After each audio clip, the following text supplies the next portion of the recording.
Hello students, कैसे हैं आप सब। आई होप आप सब अच्छे होंगे। आईसीटी वर्चुअल क्लासरूम में आप सबका स्वागत है। मैं विकास। बच्चों, क्लास 10th का मैथ्स कर रहे हैं और हम यहाँ पे मैथमेटिक्स का पिछले साल का क्वेश्चन पेपर डिस्कस कर रहे हैं। पिछले सेशन में हमने ये स्टार्ट किया था डिस्कस करना और हम इसके इंस्ट्रक्शंस अच्छे से डिटेल में पढ़ चुके हैं, समझ चुके हैं। इंस्ट्रक्शन क्या क्या है, सारी चीज हम ये सारे इंस्ट्रक्शन पढ़ चुके हैं। ये क्वेश्चंस हम कर चुके हैं। उम्मीद करता हूं आप अच्छे से कर रहे हैं ये क्वेश्चंस, है ना। ये सारे क्वेश्चन हम यहाँ तक डिस्कस कर चुके हैं। ये क्वेश्चन ये भी कर लिया हमने, है ना। a माइनस बी इसका थर्ड होगा। ये वाला कौन सा था, इसका सेकंड था। अब हमें अगले क्वेश्चन से स्टार्ट करेंगे। आज हम इस पार्ट से शुरू करेंगे और बाकी अलग अलग क्वेश्चंस डिस्कस करने वाले हैं। तो बिल्कुल आप ध्यान से इसको समझेंगे और वन बाय वन आप सॉल्व करेंगे। देखिए, मैं सबसे पहले आपको मौका भी दूंगा कि ये क्वेश्चन आप अच्छे से पढ़ें और इसको खुद ट्राई करके देखें। आपके कॉन्सेप्ट खुद कितने स्ट्रॉन्ग हैं ये आपको पता चलेगा। फिर हम यहाँ साथ में डिस्कस करेंगे। अब देखिए, ये वाला क्वेश्चन मैं एक्सप्लेन कर देता हूँ आपको। क्या है ये क्वेश्चन? यदि ट्रायंगल एबीसी और ट्रायंगल पीक्यूआर समरूप है, ठीक है, तो यहाँ पे सिमिलर ट्रायंगल्स की बात हो रही है, जहां पे AB 2 है, BC 3 है और PQ 4 है। तो QR का मान क्या होगा? What will be the value of QR, ये आपको बतानी है। देखिए, ABC और PQR है, ठीक है, ये सिमिलर ट्रायंगल है। यहाँ पे AB आपको गिवन है, BC आपको गिवन है और PQ आपको गिवन है और QR की वैल्यू आपको बतानी है, ठीक है। तो चलिए फटाफट इसको नोट करेंगे और आंसर बताएंगे, कोशिश करेंगे बताने की। आप चाहें तो ट्रायंगल्स की फिगर बना के भी देख सकते हैं और बताना है कि क्या होगा इसका आंसर, कौन सा पार्ट करेक्ट होगा।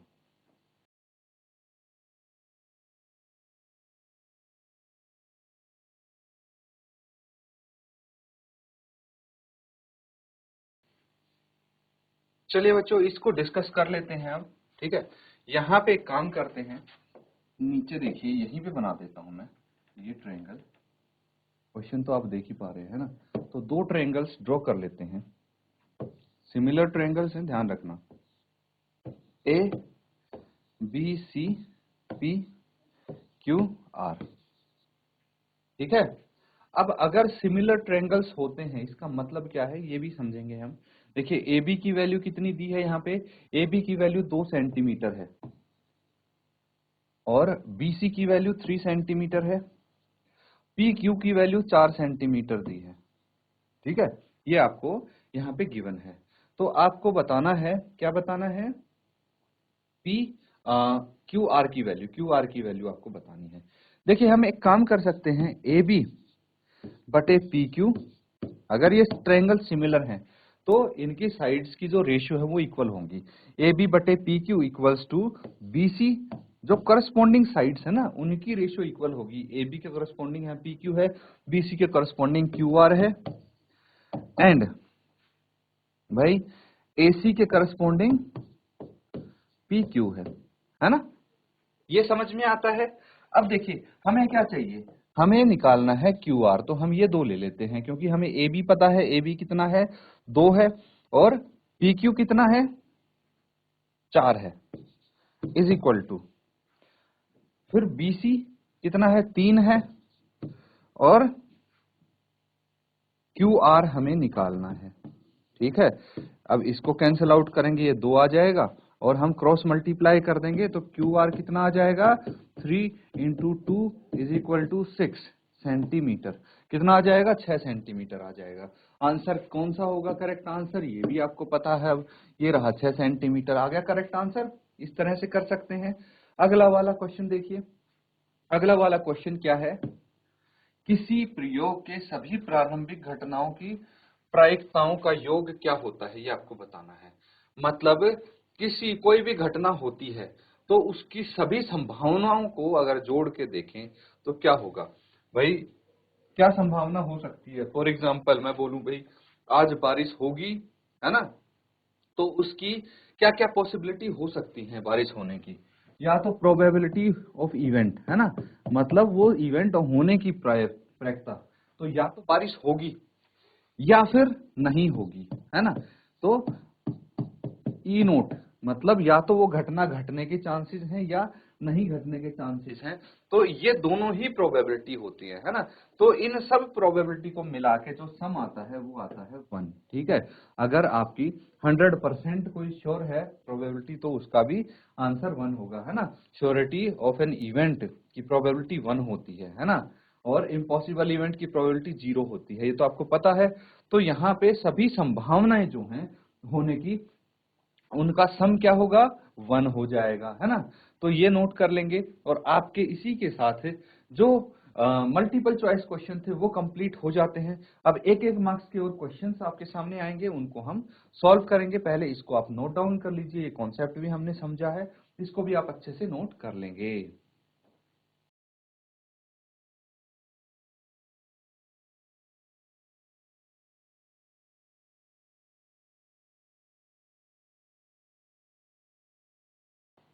ठीक है, समझ में आ रहा है। चलिए, ये आपको ग्राफ पेपर दिया है इसी के अंदर, लेकिन हम चलेंगे सीधा इस क्वेश्चन पे। क्वेश्चन नंबर 2 क्या बोला गया है, ये है संख्याओं 6 और 20 का अभाज्य गुणनखंड विधि से एलसीएम ज्ञात कीजिए, यानी find LCM of numbers 6 and 12 using prime factorisation method. ठीक है, प्राइम फैक्टराइजेशन मेथड का यूज करके इनका एलसीएम निकालना है। बहुत सिंपल है, सरल है। चलिए क्वेश्चन करते हैं। तो 6 है और 20 है, क्या क्या होंगे इनके प्राइम फैक्टर्स। 6 के होंगे, 2 से डिवाइड किया 3, है ना, तो 3 से किया तो ये आ जाएगा 2 इंटू 3, है ना। वहीं पे 20 के प्राइम फैक्टर्स क्या होंगे, 2 इंटू 2 इंटू 5, या फिर इसको लिख सकते हैं 2 की पावर 2 इंटू 5, है ना। ऐसे ही लिख सकते हैं बच्चों, ये चीज तो आपको पता होगी। तो यहाँ पे हमें क्या करना है, ध्यान से समझेंगे। देखिए यहाँ पे आपके पास दो तरीके हैं। क्या तरीके हैं, यहाँ पे या तो आप पेयर जैसे आप पहले करते थे, पेयर बना लीजिए। जो पेयर बनेगी वहां पे क्या आएगा, सिर्फ एक ही 2 आएगा, इंटू बाकी जो नंबर्स बच गए, अब कोई कॉमन नहीं है ना, तो बाकी सारे आएंगे 2 इंटू 3 इंटू 5, है ना। ये आपका एलसीएम हो जाएगा, सेम आएगा। 2 दूनी 4, 12 5 60, है ना।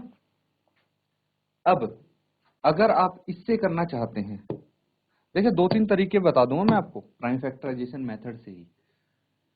अगर आप लिख दिया आपने ये पावर, थोड़ा और सरल हो जाता है इससे, बताता हूं कैसे। अब देखिए जो नंबर 2 यहाँ पे क्या है, इसमें 2 और 3, इसमें 2 और 5, तो जो कॉमन नहीं है उनको तो छोड़ दीजिए, 2 कॉमन है। तो जो कॉमन नंबर है, जो कॉमन नंबर या फिर कॉमन प्राइम नंबर है, उसकी हाईएस्ट पावर वाला लेना है हमने। तो हाईएस्ट पावर वाला यहाँ पे 2 की पावर 2 है, यहाँ पे 2 की पावर 1 है, तो बड़ी पावर ये है, तो ये लेना है। इनटू जो नॉन कॉमन नंबर है वो तो सब आप यहाँ पे मल्टीप्लाई करेंगे ही। कितना आ जाएगा, अगेन 60 आ जाएगा। एक और तरीका है, देखिए सबसे सरल इजी तरीका क्या है, 6 20, ठीक है, दोनों को ऐसे लिख लेंगे। ये बच्चों बहुत छोटी क्लास के कॉन्सेप्ट्स हैं। तो यहाँ पे 2 से इनको डिवाइड करेंगे, कितना आ जाएगा, 2 3 जा 6, 2 10 जा 20, फिर से 2 से कर देंगे। ये एज इट इज होगा, जब तक ये डिवाइड होता रहेगा करते रहेंगे। फिर यहाँ पे 3 से कर देंगे, ये 1 आ जाएगा, और ये 5, फिर 5 से करेंगे तो ये 1 और ये 1, जब तक नीचे 1 1 नहीं आ जाते तब तक आप करते ही रहेंगे। तो देखिए क्या आ गया, 2 इंटू 2 इंटू 3 इंटू 5, यही तो आया है 2 इंटू 3 इंटू 5। तो एलसीएम बेसिकली आपका कितना आ जाएगा, 60 आ जाएगा। तो एलसीएम आप ऐसे लिखेंगे, LCM of 6 and 20 is equal to 60। ठीक है, ये आप उत्तर हो जाएगा, आप नोट कर लेंगे इसको।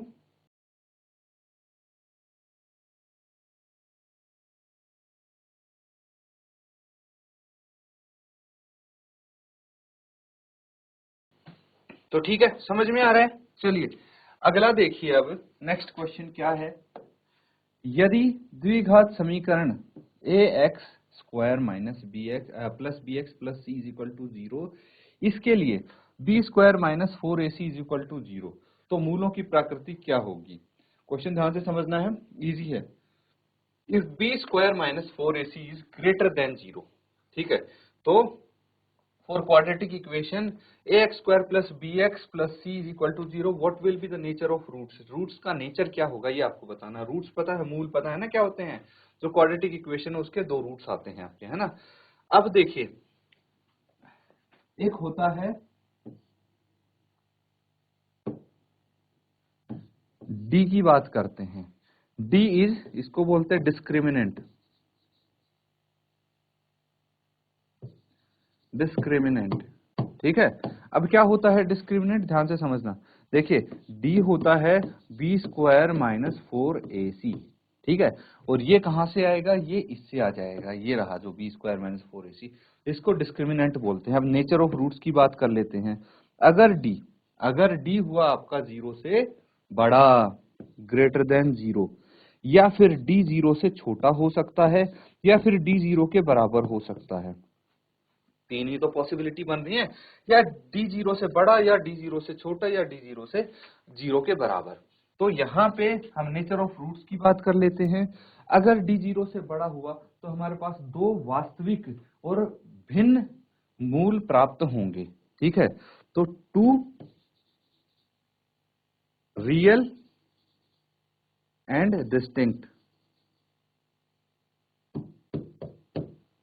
तो रियल एंड डिस्टिंक्ट रूट्स यहाँ पे प्राप्त होंगे हमें, यानी दो वास्तविक और भिन्न अलग अलग मूल रूट्स प्राप्त होंगे। तो अलग अलग वैल्यू होगी, रिपीट नहीं होगी, ये समझ लीजिए। अब अगर d 0 से छोटा हुआ तो उसकी इसमें नो रियल रूट, ठीक है, कोई रियल रूट नहीं मिलेगा, इमेजिनरी रूट मिलेंगे, नो रियल रूट्स। लेकिन अगर d 0 के बराबर हुआ तो इस केस में आपके पास हो जाएंगे two equal and real roots, ठीक है। तो दो बराबर होंगे, सेम होंगे, या मतलब एक रूट आएगा वही रिपीट हो रहा होगा दो बार, और क्या होंगे? वास्तविक रूट्स होंगे, ये वास्तविक मूल होंगे। समझ में आ रहा है? तो इसको आप नोट कर लेंगे बच्चों यहाँ पे। और यहाँ पे आंसर भी अब आपको पता लग गया होगा। तो इस केस में क्या होगा? इस केस में बच्चों ये आंसर होगा आपका two real and distinct roots, ठीक है। तो आप लिखेंगे दो, दो आएंगे वास्तविक, वास्तविक और भिन्न मूल। देखिए, मैंने दोनों यहाँ पे लिख दिया है, इसका आंसर यहीं पे लिख दिया है, ठीक है। तो इसको आप नोट कर सकते हैं। उसके बाद हम अगला क्वेश्चन करेंगे।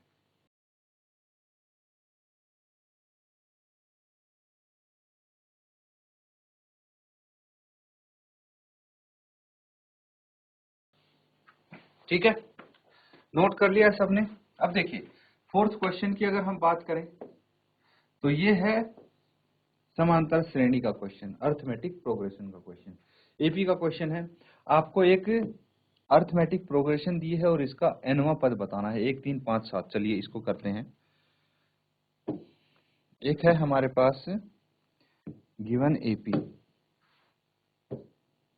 एपी क्या है यहाँ पे? 1 3 5 7 एंड सो ऑन। और आपको क्या बतानी है? nth टर्म बतानी है, क्या होगी, ठीक है। तो nth टर्म को हम an भी बोल सकते हैं, है ना।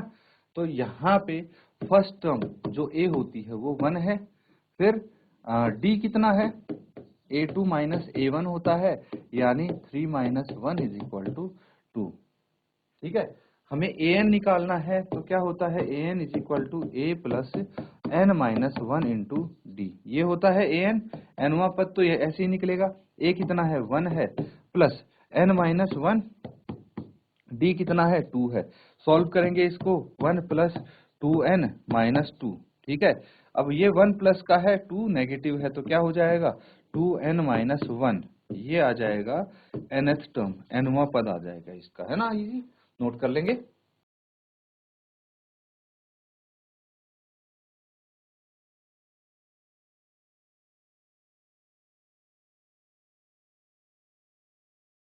ठीक है, नोट कर लिया सबने। चलिए अब अगला सवाल देखिए। देखिए ये 1 मार्क्स के हैं क्वेश्चन, बहुत छोटे छोटे हैं, आप इजीली कर सकते हैं, जल्दी जल्दी हो जाते हैं। यहाँ पे हमें टाइम इसलिए लग रहा है क्योंकि हम डिटेल में डिस्कस कर रहे हैं। कैसे डिटेल में, मैं आपको एग्जांपल भी बताता हूँ। देखिए जैसे ये क्वेश्चन था, बहुत छोटा सा आंसर था, आपको अगर ये चीज पता है, ये चीज पता है तो आप सीधा लिखेंगे तो वास्तविक और भिन्न मूल, या फिर two real and distinct root English में लिख देंगे, ये हो जाएगा आपका करेक्ट आंसर। लेकिन मैंने आपको यहाँ पे क्या बताया, ये लिखने में कितनी देर लग रही थी आपको, अगर ये पता है तो ये लिखने में आपको हार्डली 5 सेकंड लगती, 5 भी ज्यादा बोल दिया मैंने।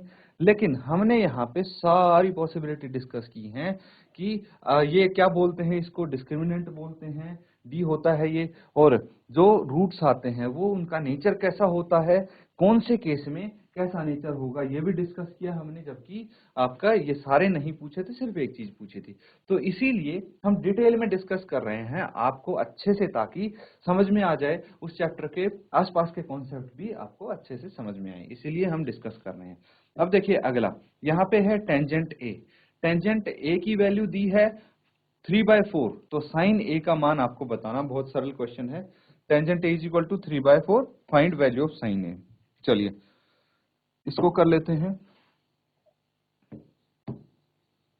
टेंजेंट ए है 3/4, ठीक है, आपको क्या बताना है, साइन ए बताना है, साइन ए की वैल्यू क्या होगी।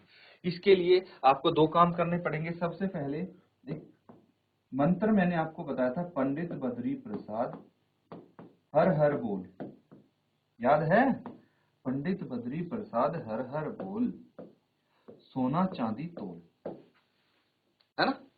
तो अब क्या है, देखिए यहाँ पे बोल सकते हैं कि ये हो गया P/H, B/H और P/B। P stand for perpendicular, B for base and H for hypotenuse. समझ में आ गया। ये एक राइट एंगल ट्रायंगल हम बना लेंगे, और यहाँ पे S for sine, C for cos, T for tan, ठीक है। तो अब देखिए ये याद होगा आपको, हम सिर्फ रिवाइज कर रहे हैं, इसलिए मैं बहुत ज्यादा इस पे समय नहीं लगाऊंगा, क्योंकि रिवाइज कर रहे हैं कॉन्सेप्ट को। अब क्या था यहाँ पे, तो टेंजेंट थीटा है, टेंजेंट ए है यहाँ पे, है ना, टेंजेंट ए। तो बेसिकली एक काम करते हैं, थोड़ा और इजी हो जाएगा आपके लिए। टेंजेंट ए की बात करेंगे ना, तो हमने थीटा ये मान लिया, अगर ये थीटा है तो ये हो जाएगा बेस, ये हो जाएगा परपेंडिकुलर, और ये हाइपोटेन्यूज, पता है आपको। अब देखिए टेंजेंट ए जो है वो किसके बराबर होगा, वो होगा परपेंडिकुलर बटे बेस के बराबर, P/B के बराबर, यानी लंब, लंब होता है ना ये, बटे आधार, बस। और कितना है ये, 3/4 है, ठीक है। अब देखिए यहाँ पे हमें क्या चाहिए, ये है बेसिकली कितना, परपेंडिकुलर 3 है, तो इसको 3 नहीं लिखेंगे, खाली 3 के लिखेंगे। अभी इसका रीजन मैं आपको एक्सप्लेन करूंगा। बेस को 4 के लिखेंगे आपको। हाइपोटेन्यूज हमें निकालना पड़ेगा, क्योंकि जो साइन होता है ना, साइन क्या होता है बच्चों, अभी मैं आपको बता देता हूँ। साइन होता है, देखिए परपेंडिकुलर बटे हाइपोटेन्यूज होता है ना। तो हाइपोटेन्यूज या फिर इसको कर्ण भी बोलते हैं, तो ये निकालना पड़ेगा आपको। कैसे निकालेंगे, using Pythagoras theorem, using Pythagoras theorem. क्या होता है, hypotenuse square is equal to perpendicular square plus base का स्क्वायर। तो हाइपोटेन्यूज कितना है यहाँ पे हमें नहीं पता, परपेंडिकुलर कितना है, परपेंडिकुलर तो आपको पता है 3 के, इसका स्क्वायर आ गया, प्लस बेस कितना है 4 के, इसका स्क्वायर आ गया। ये वाला के वाला कॉन्सेप्ट मैं बाद में बताऊंगा, हमने डिस्कस भी किया था जब ये चैप्टर कर रहे थे, फिर मैं आपको एक बार दोबारा बता देता हूँ। तो यहाँ पे क्या है, एच स्क्वायर कितना आ जाएगा, 3 का स्क्वायर आ गया 9 के स्क्वायर, प्लस 4 चौक 16 के स्क्वायर, और एच स्क्वायर आ गया आपका 25 के स्क्वायर। तो एच कितना आ जाएगा, एच इज इक्वल टू 5 के, कितना आ गया ये, 5 के आ गया, ठीक है। तो साइन थीटा क्या हो जाएगा, साइन थीटा हो जाएगा बच्चों, यहाँ पे लिख देते हैं हम, साइन ए, इसका साइन ए की वैल्यू जो हो जाएगी परपेंडिकुलर बटे हाइपोटेन्यूज होता है, यानी परपेंडिकुलर है कितना है 3k, हाइपोटेन्यूज है 5k, k से k कट गया यहाँ पे तो क्या आ जाएगा 3/5, 3/5 इसका सही उत्तर होगा। अब मैं आपको k का कॉन्सेप्ट बता देता हूँ। देखिए यहाँ पे k कट गया ना, तो k होती है कोई भी वैल्यू होती है, बेसिकली हम ये मान रहे हैं ये जो है ना ये एक रेशियो है, ठीक है, परपेंडिकुलर और बेस की रेशियो है। इसकी इसको सिंपलेस्ट फॉर्म में करके यहाँ पे लिखा गया है। रियल अगर हम इसका ये फ्रैक्शन अगर रियल देखें तो कुछ भी हो सकता है ना। तो इसको k से मल्टीप्लाई कर रहे हैं तो इसको भी k से ही मल्टीप्लाई करना है। दोनों को k से मल्टीप्लाई का मतलब सेम नंबर से, इक्विवेलेंट फ्रैक्शन समझते हैं ना। तो यहाँ पे इक्विवेलेंट फ्रैक्शन में कुछ भी हो सकता है, इसीलिए हम अगर अलग अलग लिखेंगे परपेंडिकुलर को तो उसके साथ k लगा देते हैं, ठीक है, ताकि यहाँ पे k की वैल्यू चाहे कुछ भी हो सकती है। समझ में आ रहा है? इसको नोट कर लेंगे, ये आपका क्वेश्चन कंप्लीट होता है।